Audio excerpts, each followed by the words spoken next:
Lamb Champs 2026, nee. Nou ja, kyk, ek sê ons altyd, of nie altyd nie, hierdie jaar, nee, 2026, hoop ek gaan af in die geskiedenis as die slegste landboujaar ooit. Want dan kan dit hier vanaf net beter gaan. Onder andere, ons het vir Willie hierso, hy is ons nuwe minister van landbou, ons het 'n bietjie net gou sy gedagte rondom 'n klompie goeters kry ensovoorts.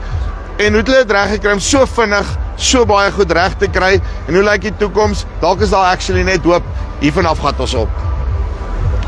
Woe! Dan moet ek hierdie, nou, jy sien nou nee, nou moet ek hom omgedraai kry. Dit is gelukkig, wil jy gaan hom omgedraai gekry? Uiteindelik. Ek wil begin hier vir jou te sê, ek hoop van harte jy is verkeerd, ek hoop hierdie is die heel beste landboujaar ooit, en dat volgende jaar nog beter en die jaar daarna nog beter gaan wees. Ek hou van die attitude, mag dit gesien word dan as die draaipunt van landbou. Absoluut. Willie, eerstens ek wil gou by jou hoor, neem aan jy het 'n paar interessante weke en goeders wat agter die rug is en al die lekker nommers. Verduidelik gou vir my, hoe het julle dit reg gekry om so vinnig goed aan die rol te kry, wat al so lank sloer en wat dit net half, dit nie gelyk of die mense iets wil doen nie. Tjubie, ek het vandag een af gesê, dat daar is absoluut geen manier, wat ek as minister van landbou suksesvol gaan wees, as ek op my eie dinge wil doen nie. Ons moet die tekortkominge van die regering erken, in die oë kyk, en dan besluit hoe om vorentoe te gaan. En dan is dit ook belangrik, wanneer jy sê, jy kan nie dinge alleen doen nie, moet jy mense saam met jou kry, om dit saam met jou te doen. En my houding is een van inklusiwiteit. Ek het onmiddellik begin, en ek het al die groot rolspelers in die landbousektor gekontak en gesê, mense, kom ons kom by mekaar, kom ons sit koppe by mekaar, ons is saam op hierdie bus, ons moet saam hierdie bus navigeer, ek kan nie alleen dit doen nie. En die samewerking wat ons van die begin af gekry het, van elke organisasie, van elke boer daar buite op wie se knoppie daar gedruk is, van elke veearts by wie mens raad gevra het, dit is eintlik oorweldigend om te sien hoe mense wil bydra, en dit is wat gehelp het, Jopie, ek het dit nie alleen reg gekry nie. Dis mense wat saam soek na oplossings, wat met mekaar praat, nie van mekaar praat nie, wat ons gehelp het om daai skikkingsooreenkoms te bereik en soveel ander dinge ook in plek te kry. En ek dink baie keer, nee, is die mense ook geneig om te dink dat daar 'n mens is noodwendig wat sit en hierdie ou het sy mes in vir daai ou en wat ook al, maar in baie kere is dit amper half soos jy sit met, ek vat kos van die back and close hier ding, waar dit die staat sê ook maar ek moet 100% beheer hê oor hierdie besigheid, maar dit was die wetgewing was geskryf op 'n tyd wat nou sit ons 30-40 jaar later en tye het aanbeweeg, die wêreld het aanbeweeg. Ek meen jy sit en kyk hoe vinnig beweeg net tegnologie en al hierdie goeders. Dis nou net een voorbeeld, maar daar ander wetgewing struikelblokke is wat ek wil amper sê die stelsel in die plek is en nie noodwendig 'n mens nie, die mens voer maar net die stelsel uit en laat jy daai struikelblokke probeer uit die pad uitkry. Wetgewing en regulasies van die regering se kant af moenie daar wees om 'n struikelblok te wees vir die boer of vir enige verbruiker of iemand daar buite nie. Dit moet daar wees om 'n hulpmiddel te wees. En ek dink wanneer jy daardie kopskuif maak en eerstens besef met back and close hier, is daar nie 'n manier wat die staat dit alleen kan doen nie. Ons kan nie genoeg enstof vervaardig nie, want ons vervaardigingskapasiteit het oor baie jare tot niet gegaan. Ons het nie die kontantvloei om alleen al die enstowwe in te voer nie, dis net nie moontlik nie. Ons het ook nie die kapasiteit om dit uit te rol op 'n praktiese basis in die veld na elke boer daar buite toe nie. Ons kan dit ook nie inent vir elkeen nie. Daar's net nie genoeg staatsveeartse of privaat veeartse of selfs veeartstegniekuste om dit te kan doen nie. En daarom moet ons hande vat met die boere. So as jy kyk na die wetgewing op back and close hier, is dit duidelik dat 'n gemagtigde persoon moet die enstof kan toedien. En die wet sê daardie gemagtigde persoon is die direkteur van dieregesondheid binne in die departement. Maar dis nie waar die wet eindig nie. Die wet gaan verder en hy sê onder watter omstandighede daardie direkteur van dieregesondheid daardie magte kan delegeer. Met ander woorde aan iemand anders ook afstaan. En ons het ooreengekom met mekaar dat elke boer in Suid-Afrika moet kan kwalifiseer om 'n gemagtigde persoon te wees, want ons weet hoe om ons diere te hê. Kan ek jou vra daar nie, 'n gemagtigde persoon, beteken dit net laat, want when all is said and done, bly hierdie nog steeds 'n sensitiewe siekte. Kom ons nie vir mekaar jok nie. Daar moet net 'n persoon wees wat op die einde van die dag verantwoordelikheid vat dat daai diere geënt is met daai bekendstof op daai datum. Is ek reg as ek dit So sê? 'n gemagtigde persoon word gemagtig om fisies die enstof te kan toedien. Dis waar ons 'n tekortkoming gehad het. Ons boere kon nie self gaan enstof koop of kry by sy veearts, dan sy plaas toe en sy diere ent nie. Daar moes die heeltyd 'n veearts of iemand by gewees het. Nou word daardie boer 'n gemagtigde persoon. Hy moet aansoek doen daarvoor en 'n sekere hoeveelheid inligting gee. Hy moet voordat hy gaan ent, moet hy kennis gee dat hy gaan ent. En nadat hy geënt het, het hy 14 dae tyd om terugrapportering te gee oor wat is die plaas se naamplek, dat ons kan dit karteer, die hoeveelheid enstowwe, watter enstof, is dit 'n eerste of 'n tweede enstof, die geslag van die diere ensovoorts, dat ons genoeg inligting bymekaar kan kry wat die staat gaan gebruik om wanneer ons na die Wêreldorganisasie vir Dieregesondheid toe gaan om te sê ons is nou skoon van back and close hier is ons sisteme wat ons in plek het, hier is ons data, dat die staat daardie data het, want dit is die regering wat na die Wêreldorganisasie vir Dieregesondheid toe moet gaan. Dis nie elke boer of 'n landbouorganisasie nie. Ons het ook gesê dat ons gaan nie die enigste platform wees waarop daardie inligting gedeel kan word nie. Daar's verskeie ander platforms wat ons toelaat. Ons het wel minimum vereistes wat ons gaan stel daarvoor en elke platform wat vir ons daardie inligting kry, word geïntegreer met ons platform sodat ons al daardie inligting gesamentlik kan bymekaar. Hy sê die ding, nee. So julle wil nou net weet hoeveel diere het ek op my plaas en al die goeters en julle wil nou net my data boef uit hierdie hele storie. Ons soek ook jou skoonma se ID-nommer. Okay, maar hoe kan julle kry, hoor? Nee, dit is ongelooflik belangrik. As ons back and close vrye status wil terugkry, dan moet ons daardie inligting hê. Dis van kardinale belang.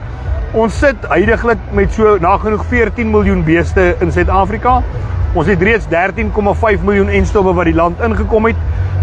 Meer as 80% van dit is al toegedien. Die ander enstowwe is besig om uit te gaan en omdat ons dit nou makliker gemaak het vir die privaat sektor om ook te kan enstowwe inbring, dink ek gaan ons regtig waar 'n groot oplewing sien in die hoeveelheid enstowwe wat inkom. En dis waar die groot bottleneck gelê het, is jy kan nie vir mense enstof gee as jy dit nie het nie. Ek dink met die privaat sektor wat nou betrokke raak, gaan ons dit baie makliker maak. Die tweede ding wat ons gesê het is die verspreiding. Wanneer enstowwe hier aangekom het, moes dit eers na OBP toe gegaan het. Dit het 'n enorme bottleneck daar gestel en dit het tyd gevat. 'n Invoerder wat die enstof hier land, wettige invoerders uiteraard, kan nou self versprei. Hy hoef nie na OBP toe te gaan nie. Hy kan dadelik na die veearts toe gaan en dan kan die boer as hy aansoek doen om 'n gemagtigde persoon te wees, self inent. Dit gaan hierdie hele proses baie bespoedig en ek dink regtig waar ons in staat stel om uiteindelik voor back and close hier te kan kom. En is ek reg as ek sê ons spot nou oor jou skoonma se ID-nommer en daai goeters, maar julle kry net die inligting wat op betrekking is op die siekte en die dier en daai tipe van goed. Niks ekstra, niks wat ook al nie. Dis al, julle stel nie belang in die res van die goed. Ons stel nie belang in al die ander dinge nie. Ons het 'n sekere minimum vereistes wat ons aan die Wêreldorganisasie vir Dieregesondheid moet deurgee. Jy moet kan kommunikeer oor hoe die enstof toegedien is. Wanneer is die opvolg gedoen? Wanneer is daai bees geslag? Hoe die dinge geloop? Ons moet daardie data hê. Maar daar's geen rede vir die staat of vir enige landbouorganisasie om nou te weet presies hoeveel beeste het waar en hoe die ding geloop het. Ons het niks meer nodig as wat ons nodig het om in die belang van ons boere eendag weer, en ons hoop dit spoedig, te kan aansoek doen om back and close vrye status nie. Uitstekend. Nou oké. Back and close, ons hoop en vertrou die ding gaan nou sy gang gaan en doodgeslaan word en al die goed, nê. Maar die aard van die saak, kyk, wil ek amper vir jou sê, dis ligte musiek op jou radar as jy kyk wat's al die ander uitdagings in die land. So die paar goed wat al op jou radar opgepop het intussen tyd, laat ons net so min of meer weet vir die toekoms, waarmee is julle besig en al die goed, en wat dink jy is een van die grootste risiko's op hierdie stadium vir boere in Suid-Afrika? Chubia, back and close het nou uiteraard baie aandag in die begin geverg, maar dis 'n baie klein deel van die totale departement.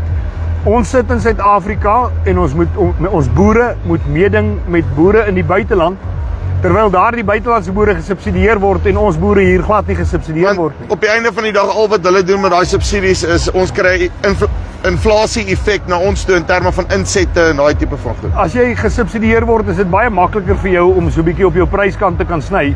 Maar as jy nie gesubsidieer word nie, kan jy nie daardie persentasie wat die ander ou mee gesubsidieer is, jy kan dit net nie by jou prys afvat nie. So ons sit met daardie uitdaging, maar ons boere doen dit al vir baie jare en omdat ons hierdie verhewe produkte het en glo vir my, ons landbouprodukte is van die beste in die wêreld. Ons is hier by Lamb Champs vandag. Ek sê nou vir jou, ek het nog nooit ernstiger in die ander plekke in die wêreld 'n skaapchop geproe wat smaak soos 'n Suid-Afrikaanse skaapchop nie. Finish is daar, dis regtig so. Ek eet vark in ander lande. Uit selfverdediging. Die export 'n varkchoppie, selfs ons varkkwaliteit is regtig verhewe bo ander lande se.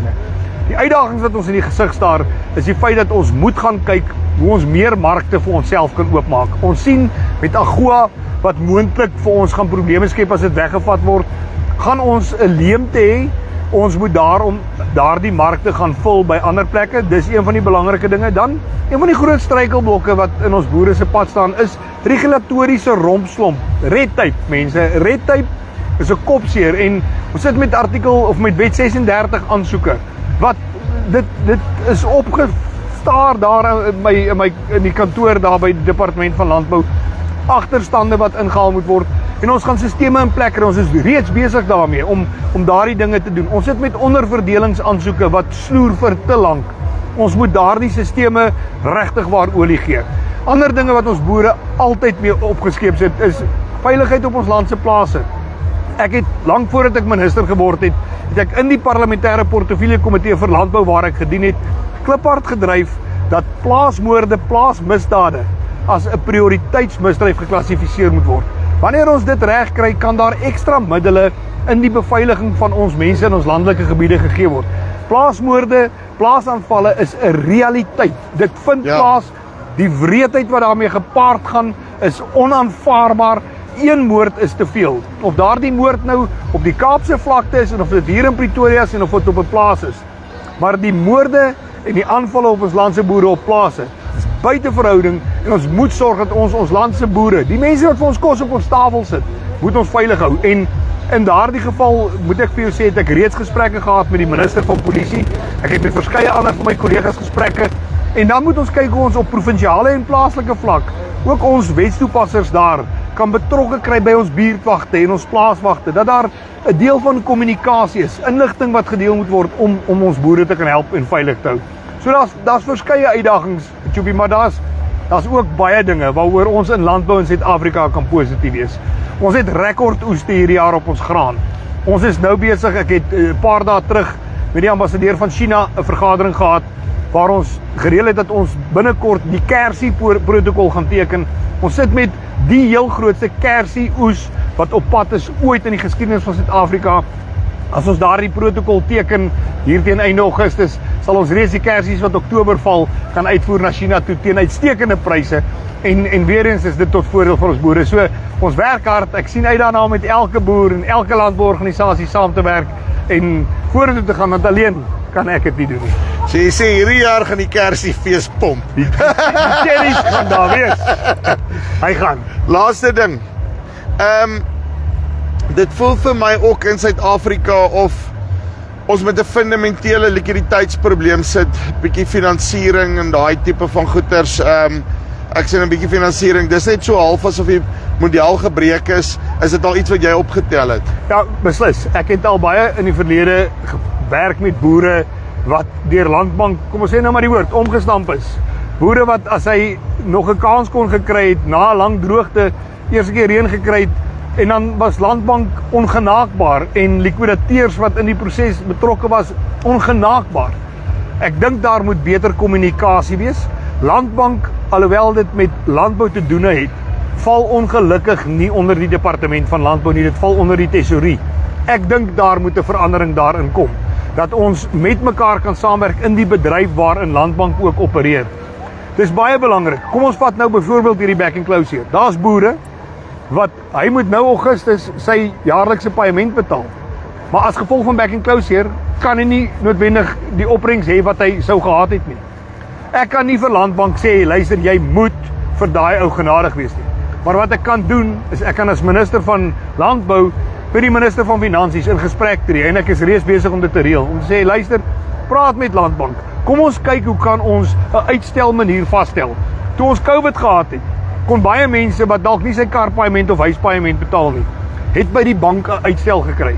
En ek dink ons het nou regtig nodig om dit te doen. Nie net oor backing closure nie. Daar's boere wat deurvloedig geraak is. Daar's 'n klomp dinge wat 'n effek het daarop. En ek dink kommunikasie is belangrik. Dan is dit ook belangrik dat ons het hierdie wonderlike georganiseerde landbousektor in Suid-Afrika. SAI, Agri SA, TLI, Afasa, so kan ons aangaan. Ek dink dis belangrik dat daardie organisasies saam met ons as Departement van Landbou saam staan en ook met banke in verbinding tree en sê, luister, hier is ons 'n probleem. Kom ons kyk hoe ons dit kan kommunikeer. Ek verklaar myself bereid om met enige organisasie wat daardie doel wil bereik, om saam te werk, nie dat ons die besluite kan neem nie, maar dat ons kan probeer om te beïnvloed. So enige organisasie wat waarde wil toevoeg tot Suid-Afrikaanse landbou, happy. Happy. Ek gaan lekker met jou saamwerk en Tjopie, ek wil dit ook vandag duidelik maak. Gaan ek foute maak? Ja, ek gaan, verseker. Geen twyfel daaroor nie. Maar ek sit met die voorreg dat ons sit met 'n georganiseerde landbouorganisasie met boere met onskatbare waarde wat hulle kan toevoeg. En ek is oortuig daarvan dat daar waar ek dalk 'n ding verkeerd doen, gaan die boere my op die mooi manier en op die regte manier reghelp. Maar ek regtig waar ek wil vir ons boere daar buite sê dat dis vir my 'n enorme eer en voorreg om minister van landbou te wees. Maar ek besef dat daai eer en daai voorreg kom saam met 'n enorme verantwoordelikheid. En ek dra daai verantwoordelikheid. Maar ek dra dit saam met julle en ek sien uit daarna om saam met elke persoon, elke boer, elke veearts, elke landbouorganisasie, elke mens wat landbou wil vorentoe vat, saam te werk en die mense wat in die pad van landbou staan, gaan jy met die kop stamp. Yes. Jou in jou vashardloop. Dankie. Willie, dankie baie. Ons back jou en ek sien uit om te sien hoe hierdie movie uitspeel. Dankie baie, ek waardeer. Right, so. Okay, dit is Willie Oukamp hierso, né? Right.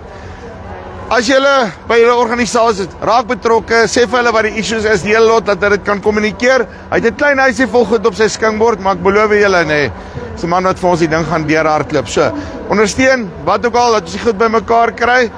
Dis 'n redelike venstertydperk. Kom ons steek hom.